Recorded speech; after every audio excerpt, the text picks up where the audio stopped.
No sugar day 15. तर finally आज 15 दिवस पूर्ण झालेत. मी अजिबात साखर खाल्ली नाही आणि खरंच याचा रिझल्ट मला जाणवतो आहे.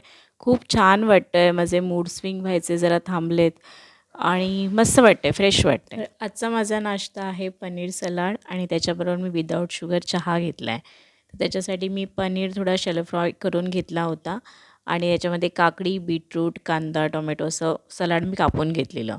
तर एका मिक्सरच्या भांड्यामध्ये मी फक्त कोथिंबीर आणि दही हे छान वाटून घेतलं. तर एका बाउलमध्ये मी पनीरचे तुकडे घेतलेले आहेत. त्याच्यामध्ये कांदा घातला आहे, त्याच्यानंतर बीटरूट घातलं, टोमॅटो, गाजर आणि असलेली जी काही काकडी आहे ती त्याच्यामध्ये घातलेली आहे.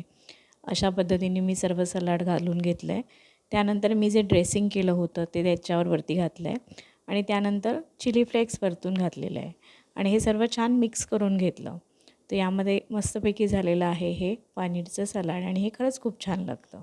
तर एक चांगली पॉझिटिव्ह गोष्ट अशी झाली आहे माझ्या बाबतीमध्ये, की हल्ली मला सलाड खायला फार आवडत आहेत आणि ते हेल्दीसुद्धा वाटतं. तर दुपारच्या जेवणामध्ये एक भाकरी, दाल फ्राय आणि मुगाची आमटी होती. संध्याकाळी मी घेतला मस्तपैकी कॉफी, ब्लॅक कॉफी अर्थात आणि रात्रीचं जेवण सेम होतं माझं.